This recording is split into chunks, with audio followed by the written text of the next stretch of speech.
first want to talk about an issue that I hear a lot. A lot of people say, Avi, where's the red line? Has to be a red line, right? Everybody everybody assumes that there has to be a red line. So right away, Avi, where's the red line? So first of all, let's understand in a deep way to understand what this concept, what they're really saying. They're saying, when can I kill somebody? When can I throw them out? When can I discard them? When can I give up? That's really what the question is. There has to be, any mahalach has to have a time that you give up on the kid. So first of all, I have an issue with that because so many parents came to me after everybody gave up on their kid. And we've proven that you never give up on a kid because you never have to give up on a kid. Even Yishmael, that Hashem himself said to throw out of the house, did tshuva, and the Medrash says that he's in Shemayim and Gan Eden learning with Avraham Avinu. So even Yishmael, a murderer, a rapist, bad guy, right? Avodah Zarah, really bad guy. And he did not merit to live as a Jew, but even he did tshuva before he died. Esav did tshuva before he died. So we believe in eternity, which means they're going to be in Gan Eden forever. So why would you ever think that there's going to be a Jewish person, like the Chazon Ish said, after Matan Torah? There's no question. Every Jew is by Matan Torah. Why would you ever give up on anybody? And look how many people came here that my Daas Torah gave up on, my Mechanech gave up on. They threw him out of yeshiva, they threw him out of camp, they threw him out, gave up. We went to the professionals on the street, they gave up, and now Baruch Hashem, they're from today. Why would you give up on anybody? So the concept that we have to have a place that we're going to give up on somebody is not an actual real thing. The red line is really showing our own incompetence, our own limitation. My red line is where my skills can't save the kid. Somebody else's red line is where their skills couldn't save the kid. So these kids were in school. There was a red line drawn, the school did not know how to save that kid. Not necessarily the school's fault. The school is not a hospital. But that's their red line. You did this and this and this. We don't know how to save you. Actually, very interesting. I'm always sending out stories of all the Gedalim that when kids stepped over the red line, they always bent the rules and saved them. Like we had the story this week. Constantly, I'm putting together a whole book of them. Hundreds and hundreds and hundreds of stories of every single Gadol. The red line was put there so everybody knows, normal people know, not to cross over. Right? You put a sign, wet paint, so normal people know. But you're always going to have somebody that's going to touch that wet paint. Right? And then what? You chop off his arm? Then that's where chinuch comes in. To be mechanech those that the rules are not going to save them. Let's go a little bit deeper. So you have over here the red line of the yeshiva that the kid crosses. That means he's lost forever? No, it means the yeshiva's regular rules and structure can't apply to that person. Then the kid starts hanging out on the street. And they help those kids that the yeshiva system gave up on, but then they have a red line. That means that the kid is lost? No. It goes to the next level, the next level, the next level. And then you have people, a lot of people, who are dealing with the kids that everybody gave up on. So what does red line mean? Red line means when a person says my skills are limited, I don't know how to help, how to get through to this kid. I don't know how to carry this kid from his dysfunctional state and sick state to being erlich and happy and frum and being alive and clean and all of that. I don't know how to do that. That's called a red line. So where does a real red line exist, the concept of a red line? Imagine that there's a whole new class that graduated medical school. They're all going in to be doctors. And one of the students asked, before I go to the hospital, I have a question. Where's the red line? When can I disconnect the respirator? When can I give up on a patient? Did anybody ever say that? Did anybody ever think that? You're a doctor. You're here to save lives. You will try until the last drop of effort and blood that you have, and then you'll cry if you didn't actually have the skill to save the patient. But if you go in there saying, when can I actually pull the little plug thing, charge my phone in the outlet? Then you're not a doctor. You see people trying to save lives, they're doing CPR, and they say the patient is dead, and they don't stop. And some of them actually come back. But they don't stop. The doctor is going to use all his skills that's humanly possible to save a life. A doctor that goes in there and says, where's the red line? When can I stop? When can I give up on a patient? Is by definition not a doctor, not someone who's there with the right intention of saving lives. It goes even further. It says in Higadati Hayoim, a sefer from Rabbi Avram Erlinger in Bnei Brak, that a mechanech came to Reb Shlomo Wolbe Zatzal. Shlomo Wolbe was a master mechanech of the last generation. And he was talking to him about his tafkid, that he's going to be mashgiach in a yeshiva, and he asked Reb Shlomo Wolbe, as the mashgiach in the yeshiva, I'm going to have a lot of responsibility. Here's my first question. When can I throw a kid out of school? Reb Shlomo Wolbe looked at him and said, that's your question? You're not a mechanech. That's your daiga. When can I give up on a kid? When can I give up and throw a kid out to the street? Du bist nicht a mechanech.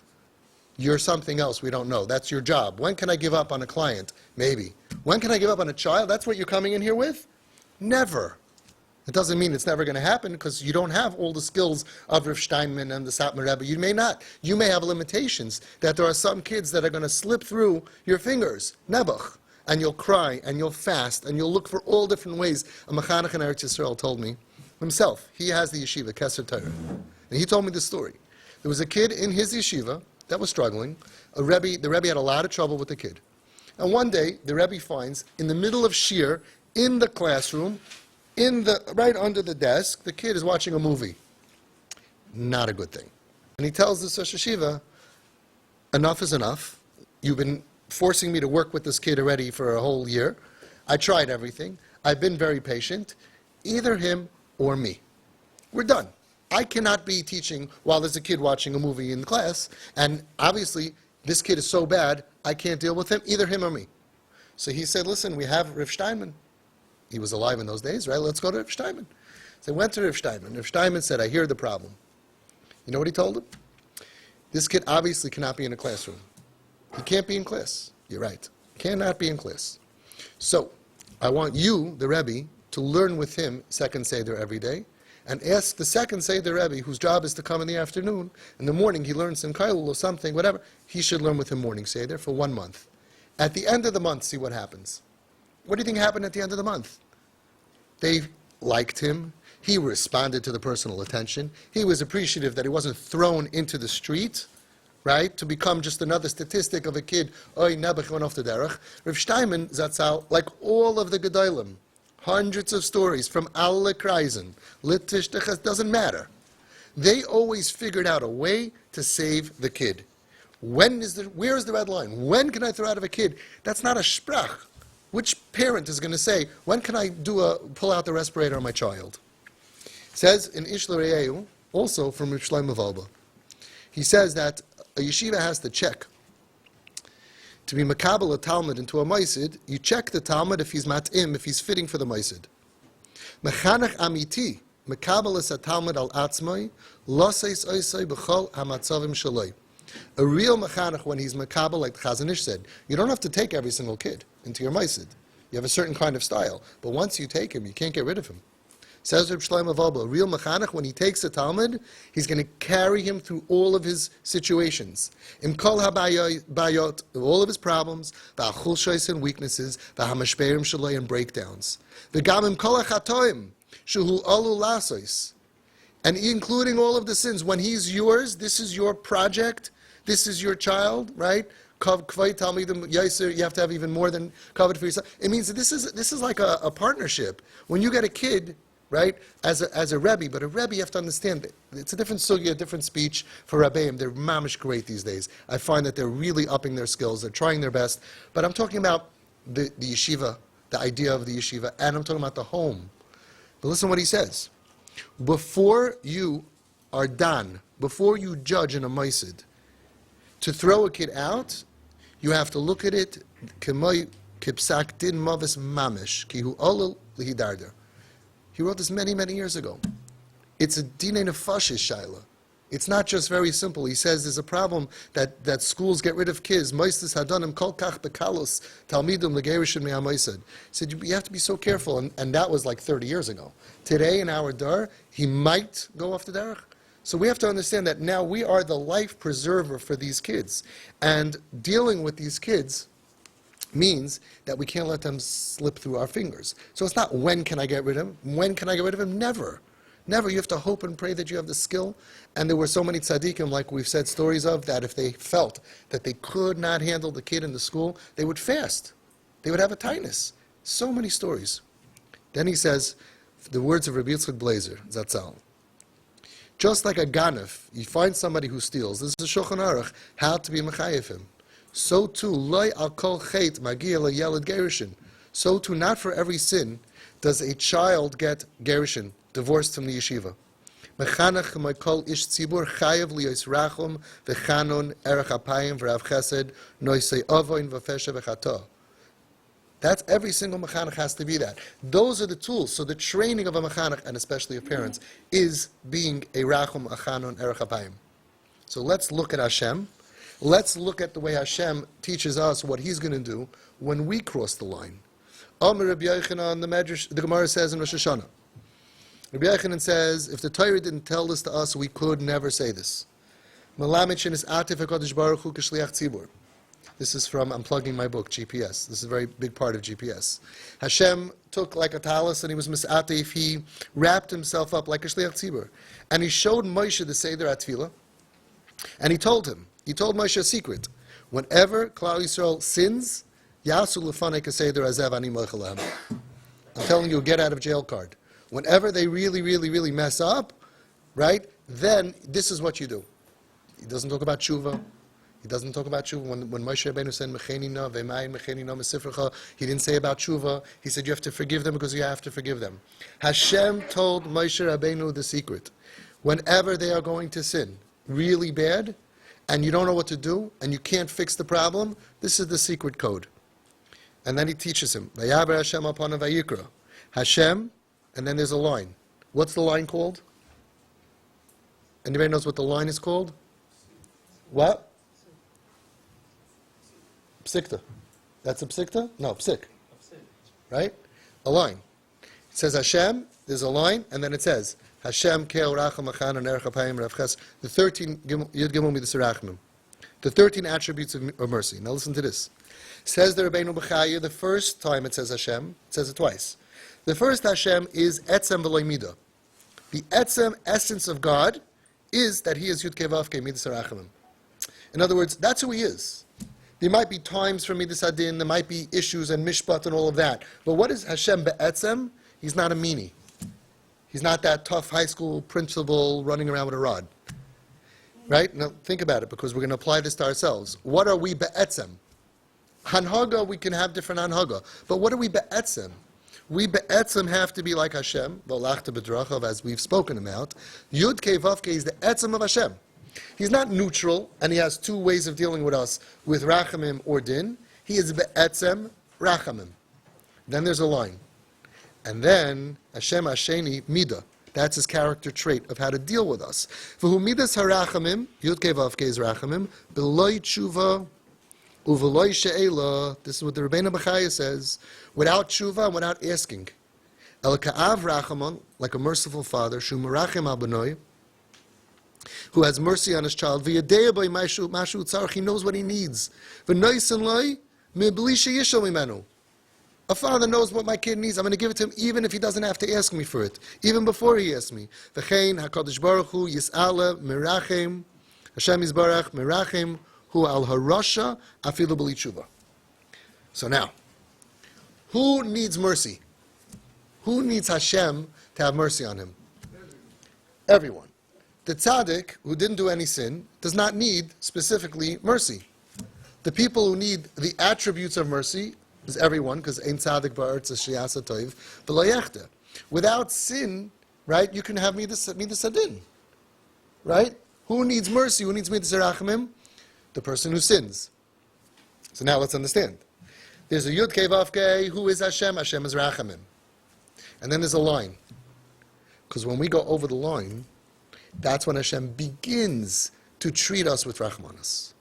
He starts off with Yud Kei Vav Kei, with Rachum, with Rachmanus, of mercy, and then he has Rachum and Chan and Erech Apayim, as we've spoken about the Yud Gimel Midas Rachmim. All of the Yud Gimel Midas Rachmim is only Hashem dealing with problem kids, with issues, with challenges. When we don't listen to Him, and not listening to Hashem is a lot worse than anything our kids are doing to us. Hashem even gives us the energy, and we sin against Him, as we've spoken about. So here's the beautiful thing. There is a red line. Where's Hashem's red line? I once told somebody a shtickle sharf. He said, so where's the red line? I said, where's your red line? Where do you want the red line to be with Hashem? Don't tell me you never did anything that crossed over the line. Don't tell me you're the Ein Tzadik Ba'aretz Hashiyatza Tov V'Leachta. You're the exception. You're the Tzadik. Where would you like your line to be? Your whole life, everything that we have, is living off of the other side of the line. But for this kid, you have to have a red line? Who said there has to be a red line? Whoever heard of such a thing, that there should be a concept of a red line? A red line is where you personally give up. Right? The teacher who gives marks to a class of kids is marking his ability as a teacher to get the information to each child. One kid, the teacher gets 100, because I got 100% of the information to this kid. Probably the easy kid who just, whatever you say, he gobbles up and he remembers. And this kid, I was only able to get him 40% of the information this week. The mark is for the teacher, of how skilled the teacher is in getting the information into each child. And I've had kids, and I'm sure we've all had kids, who one year was struggling, and then all of a sudden the next year it's harder material and he's getting hundreds. Because that teacher had more ability and skill. So when that teacher said, your kid got 100, I'm like, you got 100. You're amazing.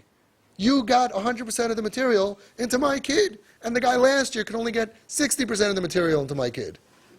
So we're not judging the kids, we're judging the ability of the Rebbe. Because every Rebbe has to realize that if you get into the classroom and you just close your eyes and talk, and everybody listens and you leave, that would be wonderful. But that's not reality. The reality is this one is traumatized, and this one is spacing out, and this one is having trouble at home, and this one didn't sleep at night, and this one, his parents are fighting, and this one doesn't have money. There's problems in the world, and a Rebbe's job is to get the material into every single kid, and it's a very tough job, as I've spoken about. I have utmost respect for the Rabbanim who are doing it. Super, super hard. So there's no red line.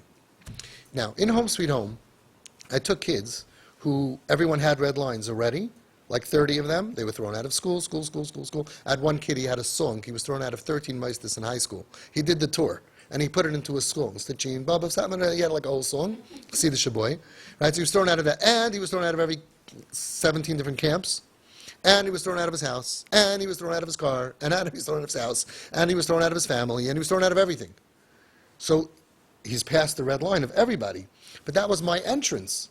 So your red line doesn't have to be my red line. That was the entrance to get into Home Sweet Home, was to be that type of kid. And he did wonderful. He's such a mensch, he's such a wonderful kid today. So the question was, where's my red line? Now that's tricky, because I felt like Reb Shlomo Volba, who said that before you throw your kid out, it's a psak in mavis. I knew that if I throw kids out of Home Sweet Home, for breaking rules, for crossing the line, that's really, at that point, I didn't know where they would go. I could not afford to let any neshama pass through my fingers. But there was a problem. It's going to sound surprising. The kids in Home Sweet Home did not listen to rules. It wasn't a shock. I mean, that was the way to get in. So if you have to have certain rules. We had a lot of rules, but I didn't expect them to listen to it. When they broke the rule, I wasn't angry. I was like happy, because I was going to show him the tikkun for them is, now that you broke the rule, let's talk about it. And that's how I was able to help them. Of course they're going to break the rules. If they could follow rules, they never would have ended up in Home Sweet Home. We don't have to wait for them to be in the bottom of the barrel in Home Sweet Home. We could start that much earlier. When a kid breaks a rule, we could sit down without anger. And I've done this every kid, and I'm like, well, not every kid. Some my mamish had it easy with. Some of them mamish responded, it was so good. But most of them were quite challenging. And I would sit down and say, so, and they would be realizing that I'm not angry at them. I'm watching them with their struggle to do what they said they're going to do. It has nothing to do with me. Let them figure, and they're like, yeah, I messed up.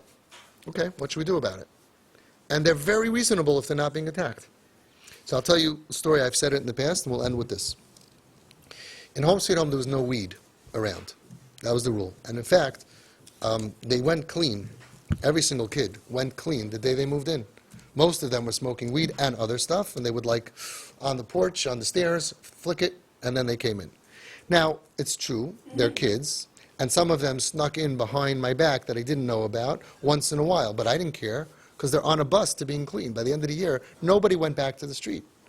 Nobody went at the end of the year back to being where they were. So as long as they were sneaking it in once in 3 months behind my back, hoping they don't get caught, I was fine with that. I just didn't want them smoking a full day every single day like they were before. And they went clean without any help. No AA, no 12 steps. There was a group of kids, actually harder for me, that I took in from a rehab and a aftercare rehab that sent me 6 boys, and they were part of AA. I didn't say not to go, so I worked in the program that they can go. But everybody else went clean just with us, just with us. And this kid went ahead and he smoked weed. So I went ahead, I've told the story in the past where I made believe, I'm not going to get into all the details, I made believe like I knew, he thought I knew, I looked at his eyes, right? But the bottom line is that I did a hair follicle test. I took their hair follicles, and I put it in a cup, and I said I'm going to test it. And I went into him, it actually wasn't the follicle, stupid me. I didn't know it's supposed to be the follicle. I just cut the hair, because I never sent it in, and I really didn't know, and it worked. Hey, it worked, okay? It helps if you don't know anything. Much easier, it's better. Don't know everything. And I went to him when he was in the kitchen on a Friday afternoon. He was there alone. And I went into him and I said, please tell me I'm not going to regret this. And I took out the cup with his name on it, and I turned it over, and I knocked out his hair. And then I took a scissors, and I cut my hair, and I put it in his cup, meaning that the test would be on my hair. And he would show up, hopefully, clean. Okay? You know, like the story, this kid, this boy, he needed a urine test for weed, and he bought some weed, like some urine, off the internet they sell, or he borrowed it, and the guy came back and said, I have good news and bad news. The good news is you're clean, the bad news is you're pregnant. So you got to be careful whose stuff you take, right? But the idea was, and I looked at him, he was speechless, because I was telling him, I'm putting you ahead of everything. I told him, I'm not going to regret this, and he said no. He just was nodding, like no. And I told him, I have a board. They thought I have a board. Guys, if you're listening, there was no board. I had officially a board. I never even spoke to them. Anyway, so I said, I can get fired for this. How can I get fired for this? I don't know. I said, I can get fired for this. And then I told him, I'm an honest person. He said, yeah, I know. I said, this is not honest. I said, I'm willing to be not honest to save you because I care about you. Am I going to regret this? No. That was a defining moment for this kid. He crossed over the line. When kids cross over the line, that's where everything begins. Kids who don't cross over the line, you don't need talent and skill for that. Where's the red line? I don't know, let's place one. And when they cross over it is where the mercy begins, and the talent not to lose kids, and the compassion, and the erech hapayim, and the savlonos. That's where the whole chinuch or anti-chinuch or whatever we're doing, that's where the whole story is. That's the same thing with us and Hashem. Hashem has that line. I am a rachamim, yud kei vav kei. Please be good and listen to all my mitzvahs. But when we cross over the line, that's where he begins another Hashem, akel racham chanun erech hapayim. And the further we run away from Hashem, the more he adds extension cords to his own midos to be even more rachum. Imagine how much rachmanas Hashem has to have for someone who's sinning so much. Not a big deal. Hashem is endless mercy, endless erech hapayim. As we learned in time of Devara, all of these things, what they mean. So when someone asks you, where's the red line? My first pet peeve is, who says there has to be one? What you're really saying is, when can we give up on a child? And the answer is never. Never, ever, ever. And for every person who gives up on a kid, there's someone out there with more skill who is just going to be beginning with that stage and say, bring it on and save that kid. Because every Yiddish kid could be saved, and Be'ezus Hashem will be saved. The second point is, when they cross that line, wherever that red line is that you want to place, that's where your skill begins, not ends.